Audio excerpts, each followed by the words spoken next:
नमस्कार. मी चंद्रशेखर टिळक या माझ्या फेसबुक लाईव्ह सेशनमध्ये आपल्या सगळ्यांचं मनापासून स्वागत करतो. लोकमान्य टिळकांची जयंती 23 जुलै आणि टिळक पुण्यतिथी 1 ऑगस्ट.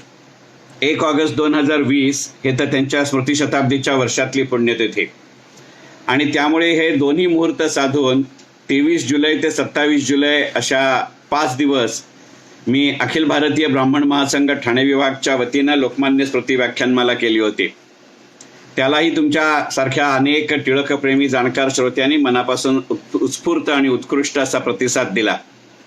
आज सकाळी म्हणजे 28 जुलैला मी माझ्या फेसबुकवरनं गेले काही दिवस जो एक उपक्रम करतोय, स्मरण विस्मरण, म्हणजे आपल्या स्मरणामध्ये ठेवावी अशी पुस्तकं पण ती या ना त्या कारणाने विस्मरणात गेली आहेत अशा पुस्तकांची थोडक्यात चर्चा करणारा हा उपक्रम आहे. आणि त्या उपक्रमामध्ये आज सकाळी मी ज्योत्स्ना देवधरांच्या उत्तरयोगी या पुस्तकाविषयी बोललो. या सर्व भाषणांचे व्हिडिओ माझ्या स्वतःच्या चंद्रशेखर टिळक या यूट्यूब चॅनलवरती उपलब्ध आहेत. ही 6ही भाषणं किंवा फेसबुक सेशन्स ऐकल्यानंतर अनेकांनी अशी सूचना केली की टिळक जयंती आणि टिळक पुण्यतिथी हा मुहूर्त लक्षात घेता किंवा हे दोन्ही प्रसंग लक्षात घेता लोकमान्य टिळक आणि योगी अरविंद असा विषय घेऊन मी एखादं फेसबुक लाईव्ह सेशन करावं. आणि त्यामुळे तुम्हा सगळ्या जाणकार श्रोत्यांच्या मागणीला अनुसरून, विनंतीला मान देऊन, सूचनेला आदर करून अशा पद्धतीचं हे अत्यंत छोटेखानी सत्र आत्ता घेण्याचा मी प्रयत्न करतोय. यातलं छोटेखानी हा शब्द महत्वाचा आहे, कारण मुळातच लोकमान्य टिळक आणि योगी अरविंद ही दोन माणसं स्वतंत्र आणि स्वयंभूपणानेच इतकी मोठी आहेत की ती एकेका व्यक्तीवरती बोलायचं झालं तरी 5-5, 10-10 अशा दिवसाचं सत्र किंवा व्याख्यानमाला करता येईल. परंतु तेवढा वेळ बोलण्यापेक्षा सुद्धा माझा तेवढा स्वतःचा अभ्यास नाही हे मी मोकळेपणाने मान्य करतो. आणि मगाशीच मी सुरुवातीला म्हणलं तसा कालपर्यंतची 5 दिवसाची व्याख्यानमाला आणि आज सकाळचं योगी अरविंदांच्या जीवनावरची कादंबरी असलेल्या उत्तरयोगीवरचं माझं स्मरण विस्मरणचं सत्र पाहिल्यानंतर अनेकांनी अशी सूचना केली की अशी तुलना करणारं थोडं सत्र किंवा संबंध दाखवणारं असं सत्र करावं, आणि म्हणून मी हे सत्र करतोय. लोकमान्य टिळक आणि योगी अरविंद हे एकेकाळचे अत्यंत जवळचे सहकारी, एवढंच त्यांच्यामध्ये साम्य आहे अशातला भाग नाही. काही मुद्द्यांवरती त्यांच्यामध्ये पराकोटीचं साम्य आहे आणि काही मुद्द्यांवरती त्यांच्याकडे पराकोटीचा विरोधाभास आहे. असं जरी असलं तरी दोघांनाही एकमेकांच्या कार्यकर्तृत्वाविषयी अत्यंत मोठा आदर शेवटपर्यंत टिकून होता, ही गोष्ट लक्षात घेतली पाहिजे. तसं पाहिलं तर दोघांच्या वयामध्ये 15-16 वर्षाचं अंतर आहे. कारण लोकमान्यांची जन्मतारीख आहे 23 जुलै 1856 आणि योगी अरविंदांची जन्मतारीख आहे 15 ऑगस्ट 1872.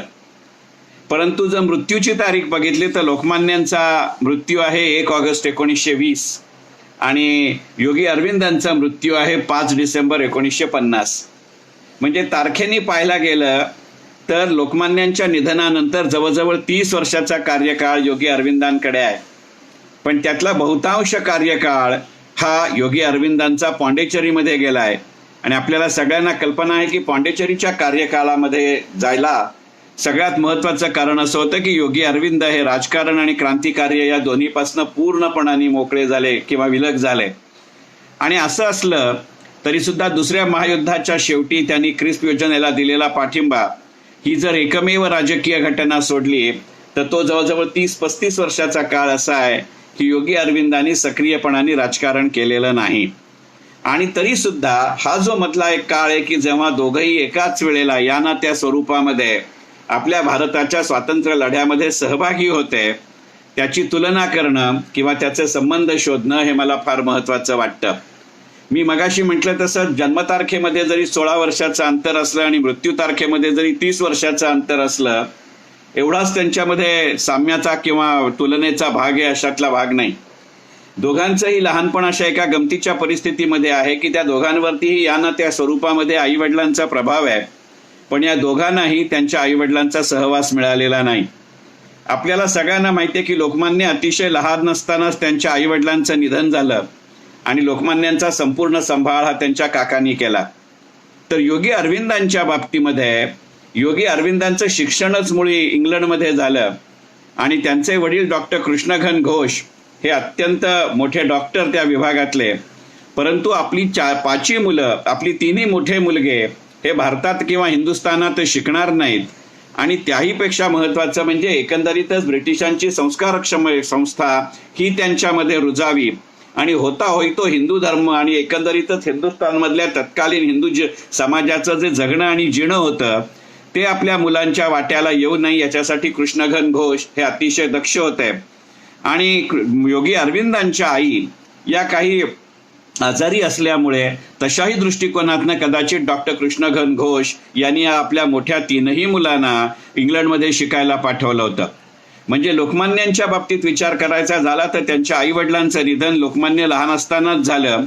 आणि योगी अरविंदांच्या बाबतीमध्ये ते जिवंत असले त्यांचे आई वडील तरी सुद्धा यांची शिक्षणासाठी रवानगी ही इंग्लंडला झाल्यामुळे तसा सहवास नाही. आणि डॉक्टर कृष्णगन घोष यांचं निधन योगी अरविंद भारतात परत यायच्या आधीच झालं. कारण त्याचं कारण असं होतं की योगी अरविंद लंडनहून जेव्हा परत यायला निघाले ते ज्या बोटीने येणार होते ती बोट बुडाली अशी चुकीची बातमी डॉक्टर कृष्णगन घोष जेव्हा योगी अरविंद आणि त्यांना रिसीव्ह करायला किंवा त्यांचं स्वागत करायला मुंबईच्या बंदरावरती आले होते तिथंच त्यांना ती मिळाली. आणि त्यांच्या आधीच म्हणजे मुंबईच्या बंदरावरती योगी अरविंदांची खरी बोट ज्याने येणार होते आणि जी बुडली नव्हती ती यायच्या आधीच अशी चुकीची बातमी आल्यामुळे डॉक्टर कृष्णगन घोष यांचं निधन झालेलं होतं. आणि या दृष्टिकोनातनं तरी सुद्धा या दोघांवरतीही आपल्या आई वडिलांचा फार मोठा प्रभाव आहे. मी माझ्या 23 जुलै ते 27 जुलैच्या विवेचनामध्ये म्हटलंय तसं की एकंदरीतच लोकमान्यांच्या वडिलांचं गणित प्रेम आणि संस्कृत प्रेम हे लोकमान्यांमध्ये पुरेपूर उतरलं. आपल्या वडिलांची उद्योजकता ही लोकमान्यांमध्ये पुरेपूर उतरली. आणि त्याचबरोबरीने योगी अरविंदांच्या जीवनाचा जर विचार करायचा झाला तर डॉक्टर कृष्णगन घोष यांचं जरी आपली मुलं इंग्लंडमध्ये शिकावीत असं जरी असलं तरी त्यांचा इथल्या समाजावरती फार मोठ्या प्रमाणावरती रोष होता अशातला काही भाग नाहीये. एकंदरीतच समाजसेवेचं आणि त्या गोष्टींचा संवेदनशीलतेनं विचार करण्याची क्षमता हे डॉक्टर कृष्णगन घोष यांच्याकडनंच योगी अरविंदांकडे आली होती.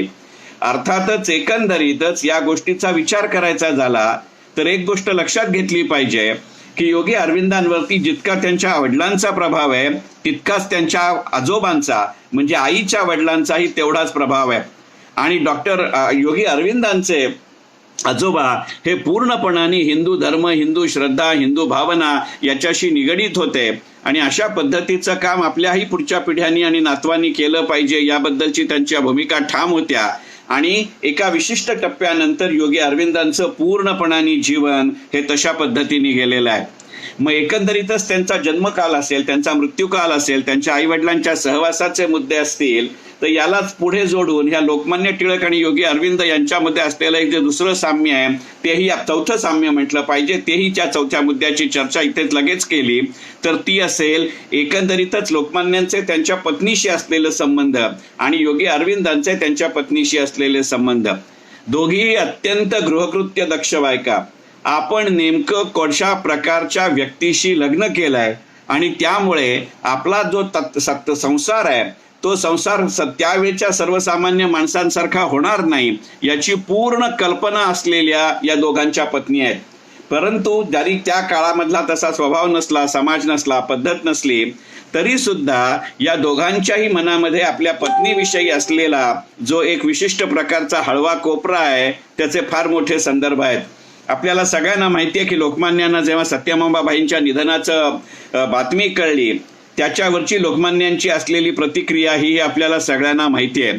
जवळपास तशाच आशयाची प्रक्रिया ही योगी अरविंदांना जेव्हा त्यांची पत्नी मृणाल हिचं निधन झालं त्यावेळेला ही बातमी कळली त्यावरचीही योगी अरविंदांची प्रतिक्रिया ही तशीच आहे. आणि याच्यामध्ये सुद्धा एक गंमत लक्षात घेण्याजोगी आहे की निधन झालं त्यावेळेला लोकमान्य टिळकही सत्यभामाबाईंजवळ नव्हते आणि मृणालजींचं निधन झालं तेव्हाही योगी अरविंद त्यांच्या जवळ नव्हते. कारण योगी अरविंद ज्या वेळेला मृणालजींचं निधन झालं तोपर्यंत पॉंडेचेरीला आपल्या योग साधनेसाठी आणि धर्मसाधनेसाठी किंवा आध्यात्मिक साधनेसाठी गेलेले होते.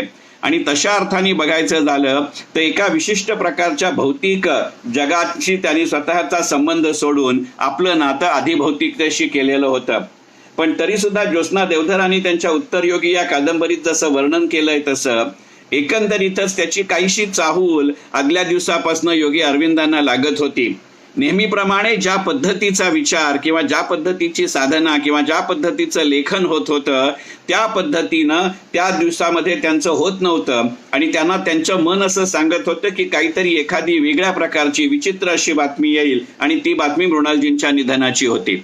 पण या दोघांच्याही पत्नीचं जर एका पद्धतीने त्यांच्या समाजकार्याच्या, त्यांच्या पतीच्या समाजकार्याच्या किंवा राजकीय कार्याच्या किंवा आध्यात्मिक कार्याच्या विधानातनं जर विचार करायचा झाला तर एका वाक्यात असं करता येईल की या दोघांच्याही पत्नी, मग त्या लोकमान्य टिळकांच्या पत्नी सत्यभामाबाई असतील किंवा योगी अरविंदांच्या पत्नी मृणालजी असतील, या दोघींचीही आपल्या नवऱ्याला त्यांच्या बाबतीत त्यांच्या कार्यामध्ये प्रत्यक्ष साथ अशी नव्हती.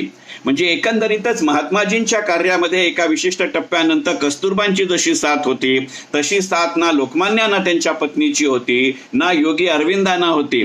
पण त्याचबरोबरीनं हेही लक्षात घेतलं पाहिजे, कदाचित तो त्या काळाचा महिमा असेल की या दोघांच्याही पत्नींचा आपल्या पतीच्या कार्याला विरोध नव्हता.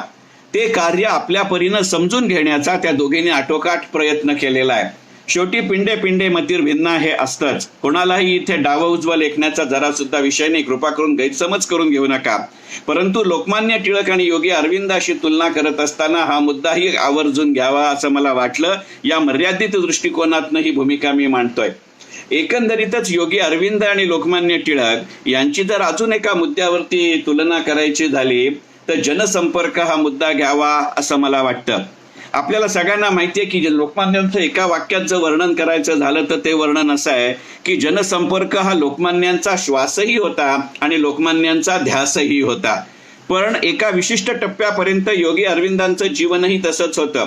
मग ते लंडनमध्ये इंग्लंडमध्ये शिकत असतील तो कार्यकाळ असेल, बडोद्यामध्ये सयाजीराव गायकवाडांच्या सरकारमध्ये आधी पहिल्यांदा भूमापन विभागामध्ये, नंतर अकाउंट्समध्ये, नंतर कॉलेजमध्ये इंग्लिशचे प्रोफेसर, मग इंग्लिश आणि फ्रेंच आणि लॅटिनचे प्रोफेसर, मग उपप्राचार्य, मग प्राचार्य आणि मग तिथेच सुरू केलेली योग साधना आणि नंतरचं संपूर्ण क्रांतिकार्य आणि स्वातंत्र्य लढ्यातला सहभाग याच्या टप्प्यापर्यंत योगी अरविंदांचा पूर्णपणाने जनसंपर्कावरती असलेला भर होता. परंतु एका विशिष्ट क्षणी त्यांच्या मनाने जसा कौल दिला आणि संकेत दिला आणि त्यांनी असं ठरवलं की यापुढे या सामाजिक कार्यापासून दूर व्हायचं. कारण एकंदरीतच त्यांच्या साधनेनं त्यांना असा संकेत दिला की भारताला अमुक येत्या काही वर्षामध्ये स्वातंत्र्य मिळणार हे नक्की.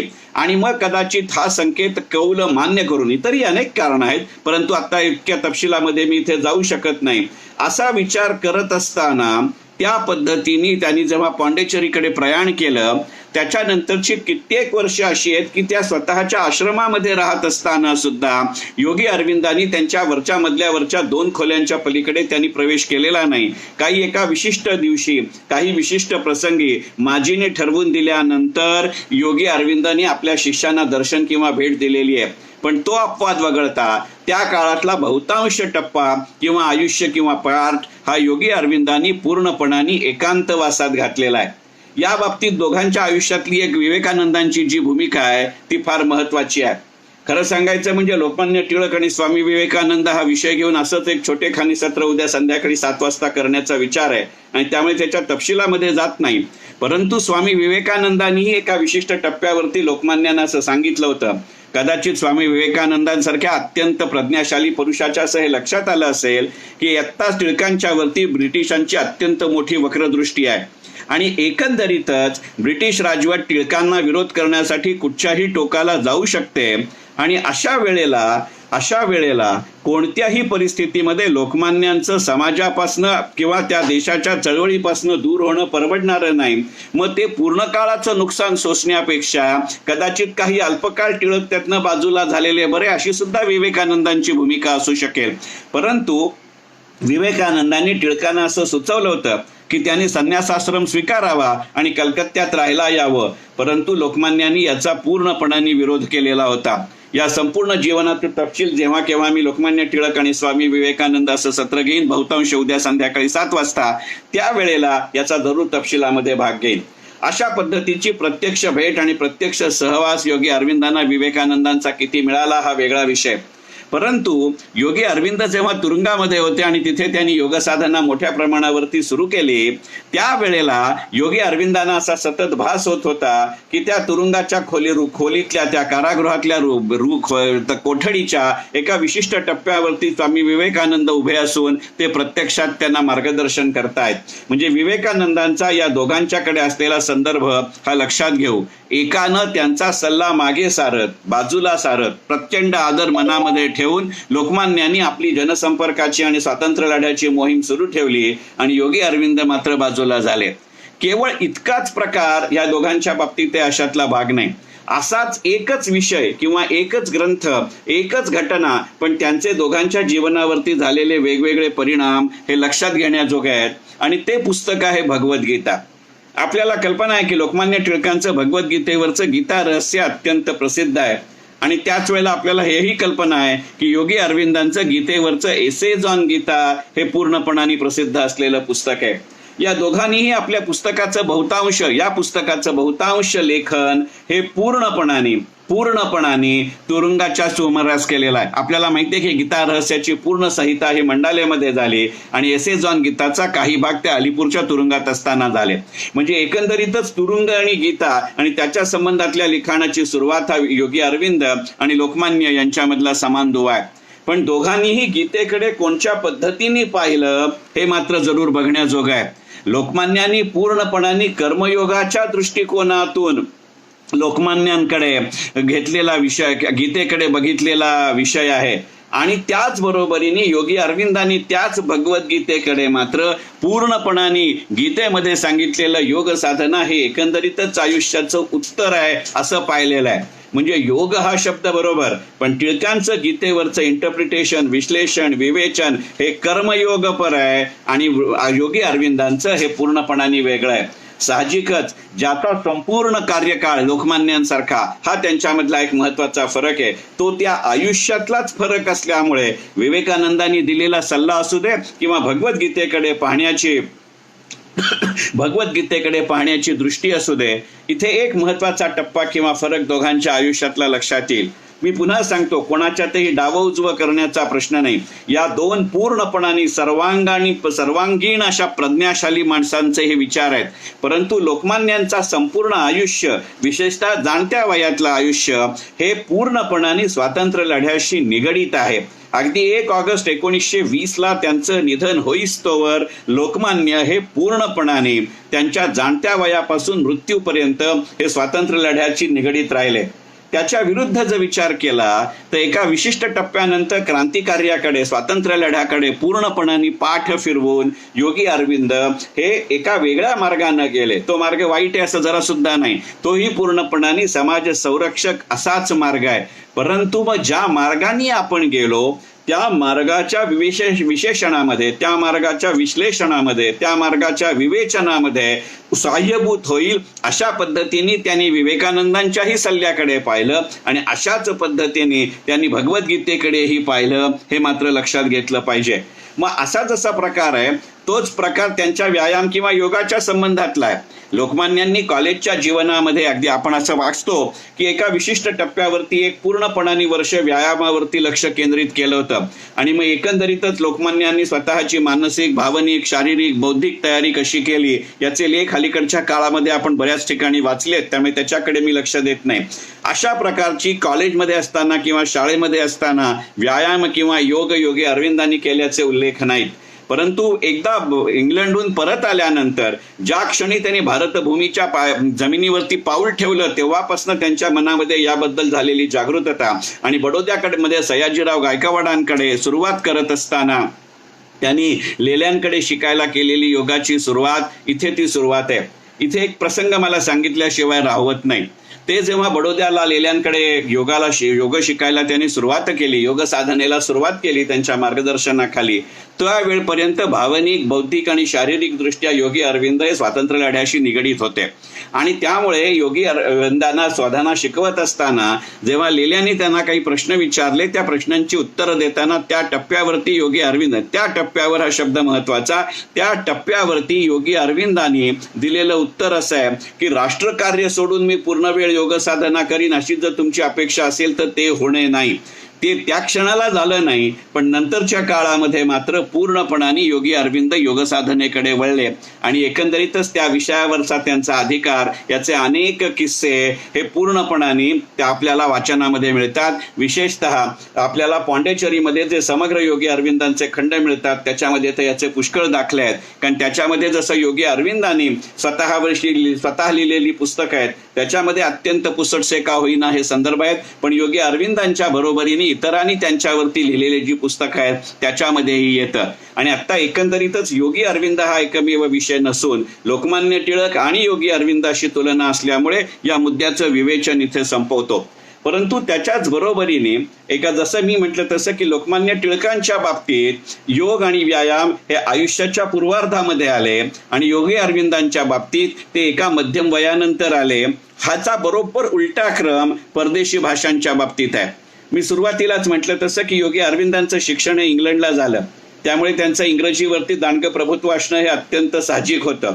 पण त्याचबरोबरीने फ्रेंच, जर्मन आणि लॅटिन या तिन्ही भाषांवरतीही योगी अरविंदांचं प्रचंड प्रभुत्व होतं. आणि आपल्या लक्षात येईल की मंडालेच्या तुरुंगात जेव्हा लोकमान्य टिळकांना पूर्णपणाने काही पुस्तकं मागवण्याची मुभा मिळाली, त्यावेळची जी यादी आहे ती केसरीच्या ग्रंथालयामध्ये सुद्धा आजपर्यंत उपलब्ध आहे. तुमच्या असं लक्षात येईल की त्या काळामध्ये स्वतः लोकमान्यांनी सुद्धा फ्रेंच आणि जर्मन शिकण्याचा आणि लॅटिन शिकण्याचा प्रयत्न केलेला आहे. गीता रहस्य लेखनाला सुरुवात करायच्या आधी गीतेच्या बद्दल मॅक्स मुलरनी मुळात काय लिहिलंय हे जर्मनमधनं वाचून घेण्याची त्यांची क्षमता होती. म्हणजे योगाच्या पेक्षा बरोबर उलटा क्रम आहे. व्यायामाच्या बाबतीत लोकमान्यांच्या आयुष्यात तो शालेय जीवनात किंवा महाविद्यालयीन जीवनात आला, त्याच्या विरुद्ध योगी अरविंदांकडे तो मध्यम वयात आला. तर फ्रेंच, जर्मन, लॅटिन यांच्या बाबतीत त्यांचा संबंध योगी अरविंदांच्या शाळा कॉलेजच्या दिवसांपासून आला आणि टिळकांच्या जीवनामध्ये मात्र तो नंतर आला. ही गोष्ट लक्षात घेतली पाहिजे. त्यांच्यामध्ये असे काही प्रमाणात समानार्थी, समान दिशेने जाणारे आणि काही अर्थीत कालक्रमाच्या दृष्टीने मागे पुढे असलेले मुद्दे लक्षात घेत असताना त्यांच्यामधला साम्याचा जो एक मुद्दा आहे तो मात्र मनापासून लक्षात घेतला पाहिजे. आणि असे साम्याचेही मुद्दे आहेत, म्हणूनच योगी अरविंद आणि लोकमान्य टिळक असा तुलनात्मक विषय आत्ताच्या फेसबुक लाईव्हला घ्यावा असा माझा विचार आहे. आणि एकंदरीतच त्यांच्या समाजकार्याच्या दृष्टिकोनातनं, एकंदरीतच त्यांच्या स्वातंत्र्य कार्याच्या दृष्टिकोनातनं जर विचार करायचा झाला तर त्या दोघांनीही संपूर्ण आयुष्यभर लष्करी सेवा आणि मुलकी सेवा, म्हणजे ज्याला आपण डिफेन्स आणि सिव्हिल सर्व्हिसेस म्हणतो, या दोन्हीमध्ये भारतीयांनी मोठ्या प्रमाणावरती सहभागी व्हावं हा त्यांच्या दोघांच्यातला समान दुवा आहे. माझ्या 23 जुलै ते 27 जुलैच्या माझ्या भाषण व्याख्यानमालेमध्ये जी व्याख्यानं माझ्या फेसबुकवरती हे उपलब्ध आहेत आणि तशीच माझ्या युट्यूब चॅनलवरती उपलब्ध आहेत. तर या संबंधातली लोकमान्यांची सविस्तर भूमिका तिथे मी मांडलेली आहे आणि त्यामुळे त्याची पुनरुक्ती न करता मी एवढंच म्हणेन की याबद्दलचं सविस्तर विश्लेषण हवं असेल तर जरूर माझी ती व्याख्यानं ऐका. पण योगी अरविंदांच्या बाबतीतही याबद्दलची भूमिका अत्यंत स्पष्ट होती आणि एकंदरीतच मग ती राज्य आपलं नसलं तरी सुद्धा त्याच्या अंतर्गत येणाऱ्या लष्करी सेवा आणि मुलकी सेवेमध्ये जास्तीत जास्त संख्येने आपण सहभागी झालं पाहिजे या बाबतीत दोघांच्याही मनामध्ये शंका नव्हती. आणि त्यांच्या बाबतीतला एक जो दुसरा महत्वाचा साम्याचा मुद्दा आहे हा त्यावेळचा एक पूर्णपणाने विचार करण्याजोगी गोष्ट म्हणजे त्यावेळची आपल्या स्वातंत्र्य लढ्याची अग्रणी संस्था म्हणजे राष्ट्रीय काँग्रेस. या राष्ट्रीय काँग्रेसच्या बाबतीतली गंमत अशी आहे की एका विशिष्ट टप्प्यावरती योगी अरविंद आणि लोकमान्य हे दोघंही काँग्रेसशी निगडीत होते. एका विशिष्ट टप्प्यानंतर दोघंही काँग्रेसच्या बाहेर पडलेले होते. याचं कारणच मुळामध्ये मवाळांची भूमिका दोघांनाही मान्य होती अशातला भाग नाही. त्यांनी त्यांच्या बाबतीत वापरलेले शब्द हे कदाचित त्या भाषेचं वैभव किंवा त्या व्यक्तीचे असलेले संबंध अशा अर्थी असू शकतात का याचा विचार केला पाहिजे. इंडियन नॅशनल काँग्रेस विषयी बोलताना योगी अरविंदांनी त्यांच्या सुरुवातीच्या काळात वापरलेला शब्द हे कार्यशैथिल्य आणि चापलुसी असा आहे. लोकमान्य टिळकांनी त्यांचं वर्णन करताना असं म्हटलं होतं की कारण लोकमान्यांचा स्वभाव आपल्याला माहिती आहे. सदानंद मोऱ्यांनी त्यांच्या एका पुस्तकामध्ये वर्णन करताना टिळका आणि काँग्रेसच्या संबंधाविषयी असं म्हटलं होतं की मवाळांना कशाचीही घाई नव्हती आणि टिळकांना कुठेही थांबायची उसंत नव्हती. कदाचित कार्यशैथिल्य आणि चापलुसी हे एकाच अर्थाने जाणारे शब्द आहेत. त्याचबरोबरीने योगी अरविंदांनी काँग्रेसच्या बाबतीत केलेलं विधान असं आहे की सभ्य नागरिकांच्या संमेलनातनं काहीही हाती लागत नाही. आणि अशाच आशयाची लोकमान्यांनी काँग्रेसवरती केलेली टीका आहे की सनदशीर चळवळ व्हावी तितक्या नेटानं आणि वेगानं होत नाही आणि त्यामुळे 12 महिन्यांनी एकदा जमून काय होणार. मी माझ्या 23 जुलै ते 27 जुलैच्या व्याख्यानात सांगितलं होतं की एकंदरीतच लोकमान्य टिळकांनी त्यावेळच्या काँग्रेसचं वर्णन करताना असं म्हणलं होतं की ते म्हणजे एक वार्षिक श्राद्ध आहे. मग त्याचाच एक्झॅक्ट उल्लेख तशाच शब्दात योगी अरविंदही करतात हे आपण लक्षात घेण्याजोगं आहे. या दोघांच्याही आयुष्यातलं एक अत्यंत परिवर्तनाचा सगळ्यात मोठा मुद्दा की जिथे त्यांचा ब्रिटिश सत्तेबरोबरचा संघर्ष पराकोटीला पोचला ते वर्षही एक आहे आणि त्याचं वर्ष आहे 1905. आपल्याला माहिती आहे की ती महाराष्ट्रातली प्लेगची साथ आहे आणि प्लेगच्या साथीच्या बरोबरीने त्याच्या मागच्या पुढच्या काळामध्ये लोकमान्यांनी बंगालची फाळणी याला केलेला विरोध आहे. बंगालची फाळणी ही 1905 असल्यामुळे त्या वर्षामध्ये योगी अरविंदांचा महत्वाचा संघर्षाचा मुद्दा तो बंगालची फाळणी होता. साहजिक त्यांचं भौगोलिक कार्यक्षेत्र ते आहे आणि त्याचबरोबरीने त्यांनी प्लेगला केलेला विरोध आहे. इथे लोकमान्य टिळक आणि योगी अरविंद फार मोठ्या प्रमाणावरती जवळ आले असं म्हणायला हरकत नाही. केवळ इतकाच त्यांच्यामधला भाग आहे अशातला भाग नाही. हे तुमचं आणि माझं वर्णन आहे अशातला भाग नाही. तर याच काळामध्ये जो ब्रिटिश पत्रकार हेनरी नेव्हिन्सन हा भारतामध्ये फिरत होता, सगळीकडे फिरत होता. या हेनरी नेव्हिन्सननं 1907 साली, हे 1907 हे वर्ष महत्वाचं आहे कारण ते सुरत काँग्रेसचं वर्ष आहे. 1907 साली या ब्रिटिश पत्रकार हेनरी नेव्हिन्सननं या दोघांचंही वर्णन केलेलं आहे. तर हेनरी नेव्हिन्सननी 1907 साली केलेलं विधान असं आहे की योगी अरविंद म्हणजे भारतातला अत्यंत भयंकर माणूस, म्हणजे त्यांच्या क्रांतिकार्याची धग किती मोठ्या प्रमाणावरती असेल याचा विचार करा. आणि 1907 साली याच हेनरी नेव्हिन्सननं लोकमान्य टिळकांचं केलेलं वर्णन आहे भारतातला अत्यंत बुद्धिमान, धाडसी आणि धोरणी नेता म्हणजे लोकमान्य बाळ गंगाधर टिळक. आणि मग या पार्श्वभूमीवरती 1907च्या सुरत काँग्रेसमध्ये जाण्याच्या आधी एक मुद्दा मला इथे महत्वाचा घ्यावासा वाटतो की लोकमान्य आणि योगी अरविंद या दोघांचाही त्यांच्या स्वातंत्र्य लढ्यातल्या कामगिरीच्या काळामध्ये राजद्रोह या खटल्याशी संबंध आलेला आहे. आपल्याला सगळ्यांना माहिती आहे आणि 23 जुलै ते 27 जुलैच्या माझ्या व्याख्यानामध्ये मी त्याची सविस्तर चर्चा केली आहे की एकंदरीतच लोकमान्य टिळकांना 3 वेळेला राजद्रोहाच्या खटल्यांना सामोरं जावं लागलं. 1897, 1908 आणि 1916. आणि त्याच्यामध्ये राजद्रोहाकरता लोकमान्यांना सजा किंवा तुरुंगवासही झालेला आहे. तशा पद्धतीने 2 वेळेला योगी अरविंदांवरती राजद्रोहाचे खटले भरले गेले.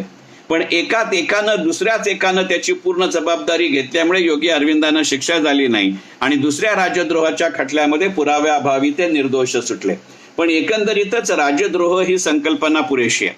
परंतु त्याच्या वेळेला त्यांनी कशा पद्धतीने त्याला तोंड दिलं हे मात्र जरूर बघण्याजोग आहे.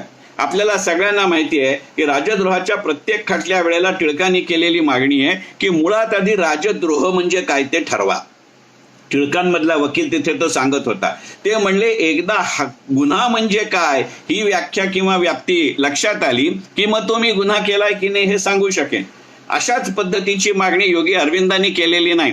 पण जसं लोकमान्य टिळकांनी सांगितलं होतं की हो, माझ्या परतंत्र राष्ट्रासाठी स्वातंत्र्याची मागणी करणं हा राजद्रोह असेल तो मी केलाय, परंतु तो राजद्रोह कसा हे मात्र सिद्ध तुम्हाला करावं लागेल. योगी अरविंदांनी या वाक्यातला उत्तरार्ध म्हटलेला नाही. पण त्या दोन्ही केसमध्ये योगी अरविंदांनी आपली बाजू मांडताना हेच म्हणलंय की स्वातंत्र्याची मागणी करण्यामागे मध्ये काही गैर आहे अशातला माझा भाग नाही. आणि इथे एक किस्सा जरूर आवर्जून लक्षात घेण्याजोगा आहे की आपल्याला कल्पना आहे की राजद्रोहाच्या एका खटल्यात लोकमान्य टिळकांचे वकील होते महमद अली जिना आणि राजद्रोहाच्या एका खटल्यात योगी अरविंदांचे वकील होते देशबंधू चित्तरंजन दास. दोघांच्याही राजद्रोहाचे खटले लढण्याएवढे दोघांकडेही पैसे नव्हते. दोघांच्याही नातेवाईकांनी, सहकार्यांनी, कार्यकर्त्यांनी, स्वयंसेवकांनी ते राजद्रोहाचे खटले लढण्यासाठीचा जो खर्च आहे तो जनतेकडनं निधी म्हणून गोळा केला आणि लोकांनीही तो आनंदाने दिला. आता लोकमान्यांच्या राजद्रोहाच्या खटल्याला किती प्रकारच्या लोकांनी पैसे दिले हेही आपल्याला सगळ्यांना माहिती आहे. अगदी तशाच पद्धतीने अगदी समाजातल्या भिकाऱ्यापासून टांगेवाल्यापासून राजद्रोहाच्या खटला लढण्यासाठी योगी अरविंदांच्या समर्थनार्थ लोकांनी पैसा उभा केला होता. आपल्याला सगळ्यांना माहिती आहे की बॅरिस्टर महमद अली जिनानी लोकमान्य टिळकांचं वकीलपत्र घेताना असं म्हटलं होतं की हा मनुष्य पूर्णपणाने निर्दोष आहे आणि मग त्याचंच समारोपाचं उत्तर देताना लोकमान्यांनी जे केलेलं विधान आहे ते आजही मुंबई हायकोर्टाच्या बाहेर लावलेलं आहे. हे आपल्याला सगळ्यांना माहिती आहे की हे कोर्ट किंवा ज्युरी कदाचित मला दोषी पडेल, पण मी या जगाच्या या विश्वाच्या सर्वोच्च न्यायालयामध्ये मी पूर्णपणाने निर्दोषी आहे असं लोकमान्यांनी केलेलं विधान आहे. आणि देशबंधू चित्तरंजन दासांनी समारोपाचं भाषण योगी अरविंदांच्या बाजूने करताना केलेलं असंच विधान आहे की या कोर्टाला कदाचित अरविंद हे दोषी वाटतील, परंतु येणाऱ्या काळामध्ये अखिल मानवतेचा, प्रेमाचा आणि शांततेचा आवाज म्हणजे योगी अरविंद असतील. हे देशबंधू चित्तरंजन दासांनी काढलेले उद्गार आहेत. म्हणजे एकंदरीतच या दोन माणसांनी कसा वेगवेगळ्या पद्धतीने त्याचा सामना केलाय हे आपण लक्षात घेतलं पाहिजे. आणि मग याच्याच मालिकेतलं एक पुढचं व्यक्तिमत्व, आधी मी सुरुवातीला स्वामी विवेकानंद घेतले, आता बिपिनचंद्र पाल घेतो. आपल्याला कल्पना आहे की लाल बाल पाल या तिघांना आपण ओळखतो आणि त्यातले पाल म्हणजे बिपिनचंद्र पाल आहेत. त्यामुळे लोकमान्यांच्या जीवनामध्ये बिपिनचंद्र पाल हे एका विशिष्ट टप्प्यावरचे त्यांचे राष्ट्रीय सहकारी आहेत. आणि एकंदरीतच बंगालमध्ये लोकमान्यांची असलेली ख्याती पोचवण्याचं माध्यमाचं काम हे बिपिनचंद्र पालांनी केलंय. त्या माझ्या 5 दिवसाच्या व्याख्यानामध्ये मी जसा उल्लेख केलाय तसं की एका विशिष्ट टप्प्यानंतर बिपिनचंद्र पालांचा आपल्या स्वातंत्र्य लढ्याशी संबंध राहिला नाही, परंतु त्या काळामध्ये बंगाल आणि महाराष्ट्र किंवा बंगाल आणि लोकमान्य यांच्यातला दुवा हे बिपिनचंद्र पालांची भूमिका आहे. बरोबर अशीच भूमिका पण वेगळ्या अर्थाने बिपिनचंद्र पालांनी योगी अरविंदांच्या जीवनामध्ये केलेली आहे. योगी अरविंदांना बंगाली पत्रकारितेमध्ये काय म्हणू सेटल होण्यासाठी, स्थिर होण्यासाठी त्याला इंट्रोड्यूस करण्यामध्ये बिपिनचंद्र पाल यांचं फार मोठं योगदान आहे. त्याचे अनेक संदर्भ इतिहासामध्ये उपलब्ध आहेत. अगदी थोडक्यात हवे असतील तर ते अनेक ललित लेखनांमध्ये सुद्धा उपलब्ध आहेत. परंतु असं असताना मला मनापासनं या सत्राच्या शेवटी घ्यावासा वाटणारा मुद्दा असा आहे की एकंदरीतच या दोन माणसांचे योगी अरविंद आणि लोकमान्य यांचे संबंध कसे असतील याचा विचार केल्याशिवाय ही चर्चा किंवा हे विवेचन पूर्ण होऊ शकत नाही. एक गोष्ट लक्षात घेतली पाहिजे की दोघांनाही एकमेकांविषयी असलेला पराकोटीचा आदर ही गोष्ट अत्यंत महत्वाची आहे. एकांच्या कार्यावरचा असलेला, मग तो 1905 मुळे असेल, 1907 मुळे असेल, त्याच्या आधीच्या मुळे असेल, कारण अनेक असतील, परंतु हा एकमेकांवरती असलेला विषय हा अत्यंत महत्वाचा आहे.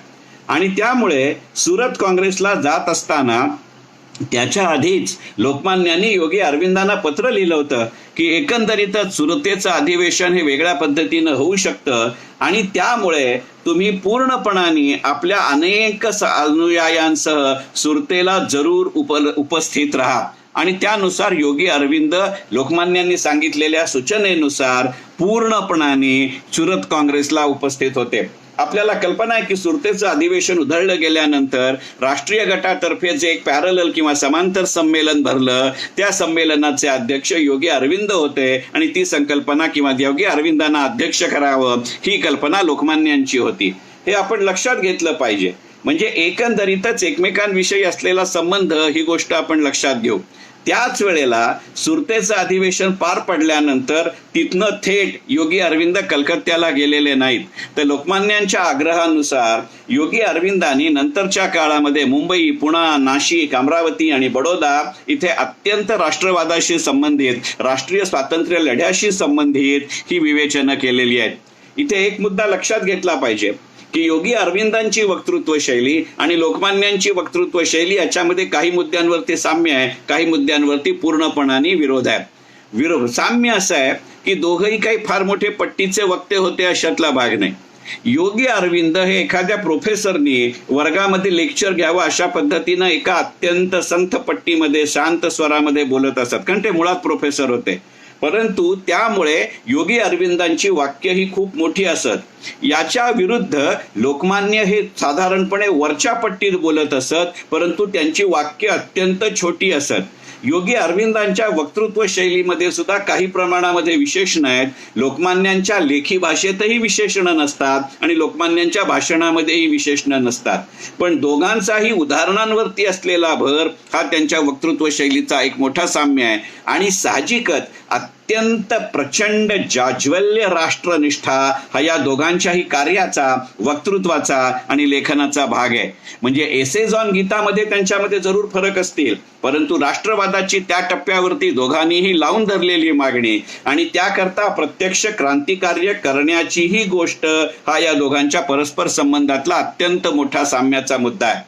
आपल्याला कल्पना आहे की योगी अरविंदांचा धाकटा भाऊ बारिन आणि योगी अरविंद हे प्रत्यक्ष क्रांतिकार्यामध्ये सहभागी होते. लोकमान्यांनी अशा प्रत्यक्ष पद्धतीने क्रांतिकार्य केल्याचे उल्लेख नाहीत, पण माझ्या त्या 5 दिवसांच्या व्याख्यानामध्ये म्हटलं तसं की अत्यंत उघडपणाने आणि छुपेपणानेही क्रांतिकारकांचा फ्रेंड, फिलॉसॉफर, गाईड म्हणजे लोकमान्य बाळ गंगाधर टिळक आहेत. एखादं शस्त्र निर्मिती पदेही या दोघांचा त्यांच्या आयुष्यामध्ये स्वतंत्रपणाने टप्पा आहे, ही गोष्ट आपण लक्षात घेतली पाहिजे. पण अशा प्रभावी कर्मयोगामुळे एकमेकांवरती झालेले परिणामही आपण लक्षात घेतले पाहिजेत. लोकमान्य टिळकांच्या प्रभावी कर्मयोगाची महाराष्ट्रावरती इतकी घट्ट पकड आणि छाया होती की योगी अरविंदांच्या काळामध्ये पॉंडिचेरीमध्ये जाणारी महाराष्ट्रातली माणसं अत्यंत कमी आहेत. आणि हे विश्लेषण माझं नाही, योगी अरविंदांनीच त्यांच्या जीवनामध्ये एका प्रश्नाला उत्तर देताना हे सांगितलंय की आपल्या आश्रमामध्ये त्या काळामध्ये आपल्या आश्रमामध्ये महाराष्ट्रातनं सगळ्यात कमी माणसं येण्याचं कारण हे लोकमान्य टिळकांचा महाराष्ट्रावरती असलेला प्रभाव हा आहे. पण तो प्रभाव असा कशा पद्धतीने जोखला जातो याच्यामध्ये मुळातच बंगाल आणि महाराष्ट्राच्या स्वभावामध्ये किंवा स्वभावामध्ये असलेला फरक हे महत्वाचं कारण आहे. त्यांच्या क्रांतिकार्याशी निगडीत असलेल्या काळातल्या अनेक लेखांमध्ये योगी अरविंदांनी घेतलेली भूमिका अशी आहे की बंगाली माणसं ही भावनाशील असतात. प्रत्यक्ष कार्य न करता त्यांना फळ हवं असतं, विचार न करता बुद्धी हवी असते आणि श्रम न करता पैसा हवा असतो. तो साहजिकच मिळत नाही आणि त्यामुळे आपण भावनोद्रेक होतो. तशा पद्धतीची तितकी टोकाची भावनाशीलता हा महाराष्ट्राचा गुण नाही. एकंदरीतच नाटक आणि राजकारण या दोन्ही विषयांवरती बोलायला बंगाल आणि महाराष्ट्राला तेव्हापासून आवडत असलं तरी कदाचित टिळकांमुळे असेल, कदाचित भूगोलामुळे असेल, कदाचित राजकीय अनास्थेमुळे असेल, मी त्या काळाविषयी म्हणतोय, त्या काळामुळे आपल्या असं लक्षात येईल की महाराष्ट्र हा जास्त कार्यप्रवण आहे आणि त्यामुळे कार्यप्रवणता सोडून आश्रमस्थ होणं आणि तेही तारुण्यामध्ये होणं हे महाराष्ट्राच्या रक्तात बसणारं नाही. परंतु अशा पद्धतीला चालना महाराष्ट्रामध्ये स्वातंत्र्य लढ्यामध्ये असतानाही लोकमान्यांनी दिली असं योगी अरविंदांचं म्हणणं आहे. एकंदरीतच एका महापुरुषाने दुसऱ्या महापुरुषाचं केलेलं इतकं सुंदर आणि तटस्थ विश्लेषण म्हणून हा मुद्दा इथे मांडावा आणि होतो तो शेवटच्या मुद्द्यात मांडावा असा माझा प्रयत्न होता. हे करत असताना असं जरी असलं तरी लोकमान्य टिळकांना कदाचित आपल्या मृत्यूची चाहूल लागली होती की काय असं वाटावं अशी परिस्थिती आहे. 1920च्या फेब्रुवारी महिन्यामध्ये लोकमान्यांच्या सूचनेनुसार जोसेफ बॅप्टिस्टाने योगी अरविंदांना पत्र लिहिलं तर तोपर्यंत ते पॉंडिचेरीमध्ये पूर्णपणाने स्थिरस्थावर झालेले होते. गेली कित्येक वर्ष त्यांनी राजकारणापासून स्वतःला अत्यंत अलिप्त ठेवलेलं होतं. तरीही लोकमान्यांनी काय कल्पना नाही कशामुळे काय असेल, त्यांची कदाचित तो आंतरप्रवाह किंवा आंतरवेदनेचा भाग असेल किंवा आंतरसमजुतीचा भाग असेल, कारण तो मनुष्य तेवढा सिद्ध होताच. लोकमान्यांनी जोसेफ बॅप्टिस्टांना असं सांगितलं की योगी अरविंदांना पत्र लिहा, त्या पत्रामध्ये माझा उल्लेख करायला हरकत नाही. आणि त्यानुसार जोसेफ बाप्टिस्टांनी 1920च्या फेब्रुवारी महिन्यामध्ये योगी अरविंदांना पॉंडिचेरीत पत्र पाठवलंय की लोकमान्यांनी दिलेल्या सूचनेनुसार मी आपणास लिहित आहे की आपण आता पुन्हा राजकारणात यावं आणि ती मग प्रक्रिया सुलभ व्हावी म्हणून मुंबईहून निघणाऱ्या नॅशनलिस्ट पार्टीच्या पत्रिकेची संपादनाची पूर्णपणे धुरा तुम्ही सांभाळावी. दुर्दैवाने त्यावेळी योगी अरविंदांनी त्या सूचनेला मान्यता दिली नाही. जर कदाचित लोकमान्यांच्या सूचनेनुसार योगी अरविंद पुन्हा राजकारणात आले असते तर आपल्या भारताचा इतिहास काही वेगळा झाला असता का, काही जास्त ज्ञानाधिष्ठित, काही जास्त कर्माधिष्ठित झाला असता का, हा आता जर तरचा प्रश्न आहे. परंतु अशा पद्धतीची सूचना तिथे केलेली होती ही गोष्ट नक्की. आणि योगी अरविंद आणि लोकमान्य यांची आपापसात तुलना करत असताना एक मुद्दा आपण लक्षात घेतला पाहिजे की योगी अरविंदांचं लोकमान्यांविषयीच असं नव्हे तर एकंदरीतच आपल्या गोष्टी असलेल्या गोष्टींविषयीचा एक संदर्भ होता. जेव्हा बडोद्यामध्ये योगी अरविंद हे प्राचार्य होते आणि इंदू प्रकाशमध्ये ते लिहित असत, त्यावेळेला त्या इंदू प्रकाशच्या मालिकेचा टोन खूप वरच्या पट्टीचा होता, तो अत्यंत ब्रिटिश विरोधी होता. आणि त्यावेळेला ते पुढे लिखाण त्या काळात झालं नाही ही गोष्ट वेगळी, परंतु तो विचार बदलायचा असला तरी सुद्धा माध्यम शोधायचं. तर त्याची चर्चा करत असताना योगी अरविंदांनी केलेलं विधान असं आहे की बंकिमचंद्र चॅटर्जी, स्वामी दयानंद आणि लोकमान्य टिळक या तिघांनी देशामधली सुप्त अवस्था होती ती उडवून लावली आणि लोकांना जागरूक केलं. माझ्या त्या 5 दिवसाच्या व्याख्यानमालेत म्हणतं तसं की लोकहितवादीने महाराष्ट्राला बसतं केलं, रानड्यांनी महाराष्ट्राला उभं केलं आणि टिळकांनी महाराष्ट्राला धावतं केलं. त्याची ही दोंद आहे. ती प्रत्यक्षामध्ये तशा पद्धतीची लेखमाला त्या वेळामध्ये हिंदू प्रकाशमध्ये लिहिली गेली नाही, परंतु त्याच वेळेला ती गेली नाही असं म्हणत असताना एक लक्षात घेतलं पाहिजे की पॉंडेचेरीच्या आश्रमाच्या माध्यमातनं ज्या पद्धतीचे पुस्तकं अनेक प्रकाशित होतात किंवा झालेली आहेत, त्याच्यामधला एक जो पुस्तक आहे ते खरं सांगायचं म्हणजे पुस्तिका आहे, मोजून 40 पानांची आहे. पण योगी अरविंदांनी लोकमान्य टिळक, बंकिमचंद्र चॅटर्जी आणि स्वामी दयानंदांवरती ते लिहिलेले लेख आहेत. त्या लोकमान्य टिळकांचं ते वर्णन करत असताना योगी अरविंदांनी त्या लेखाला दिलेलं शीर्षकच मुळी अशी आहे, a great mind, a great warrior, a great mind, a great will. अत्यंत उच्च दर्जाचं ते इंग्लिश आहे. म्हणजे मी मधल्या एका माझ्या सत्रामध्ये बोलताना असं म्हटलं होतं की योगी अरविंदांचं कोणतंही पुस्तक वाचायचं असेल तर आधी इंग्लिश मराठी डिक्शनरी बाजूला घ्यावी लागते. आणि ती पुस्तकं लिहिताना या माणसांनी कागदाचा कपटाही संदर्भ म्हणून समोर ठेवला नव्हता हे लक्षात घेतल्यानंतर तो विषय आत्ता नाहीये. परंतु लोकमान्यांचं वर्णन करत असताना त्या छोटेखानी लेखामध्ये त्यांनी जी वाचलेली काही उपयोगात आणलेली किंवा वर्णन करताना केलेली वाक्य आहेत ते सांगायचा मोह मला आवरत नाही. लोकमान्य टिळकांविषयी बोलताना योगी अरविंद असं म्हणले की Tilak will always be known for his inflexible will of the patriot. Inflexible हे बरोबर आहे, पण ते inflexible will of the patriot. आणि ही जी आहे ही प्रचितीचे बोल म्हणावेत अशा प्रकारचे आहेत की काय याचा विचार करावा लागतो. याचं कारण असं आहे की मी मगाशी म्हटलं तसं योगी अरविंदांनी एका विशिष्ट टप्प्यावरती आपली भूमिका सोडली आहे. हा लेख लिहित असताना कदाचित योगी अरविंदांची तिकडे वाटचाल सुरू झालेली होती आणि म्हणून ते इनफ्लेक्झिबल व्हील म्हणतात. पण ते inflexible wheel of whom? The inflexible wheel of patriot हा शब्द महत्वाचा आहे. टिळकांचं वर्णन करताना योगी अरविंद म्हणतात, Tilak will always be known for inflexible wheel of the patriot and as a man of sincere heart and a thorough action. त्यातलं दुसरं वर्णन लोकमान्यांचं त्यांनी केलंय, सौम्य म्यानातली तेजस्वी, धारदार आणि परिपूर्ण तलवार म्हणजे लोकमान्य बाळ गंगाधर टिळक. मराठी चारित्र्याचे मूर्तिमंत दीपस्तंभ म्हणजे लोकमान्य बाळ गंगाधर टिळक. स्वयंसिद्ध प्रस्तावांचा स्वयंप्रकाशी ब्राह्मण म्हणजे लोकमान्य बाळ गंगाधर टिळक. अविचल, अनलंकृत, असिधारेचा असीम असामान्य लोकाग्रणी. मी वाक्य पुन्हा म्हणतो, अविचल, अनलंकृत, असिधारेचा असामान्य लोकाग्रणी म्हणजे लोकमान्य बाळ गंगाधर टिळक. आणि माझ्या 5 दिवसाच्या व्याख्यानमालेची सुरुवात करताना जे वाक्य वापरलं ते त्या वाक्याने योगी अरविंदांनी त्या पुस्तिकेमध्ये लोकमान्यांच्या केलेल्या लेखाचा शेवट आहे. आणि ते वाक्य असं आहे, भूतकाळ, वर्तमान काळ आणि भविष्यकाळ यांना जोडणारा सामाजिक व राजकीय विचारांचा सेतू आणि हिंदुस्थानी मानसिकतेला असा सेतू देणारा क्रियाशील विचारवंत म्हणजे लोकमान्य बाळ गंगाधर टिळक. कदाचित या लेखामुळे आज मला असं वाटलं असेल, आणि मी मगाशी म्हटलं तसं तुमच्या अनेकांच्या सूचनेचा मान राखत मी हे छोटेखानी सत्र करतोय. या सत्राच्या शेवटी आज सकाळी मी ज्या पुस्तकावरती स्मरण विस्मरणचा भाग केलाय, हे सगळे 5 दिवसाची टिळक व्याख्यानमाला, लोकमान्य स्मृती व्याख्यानमाला आणि आजचं स्मरण विस्मरण माझ्या युट्यूबवरती उपलब्ध आहे.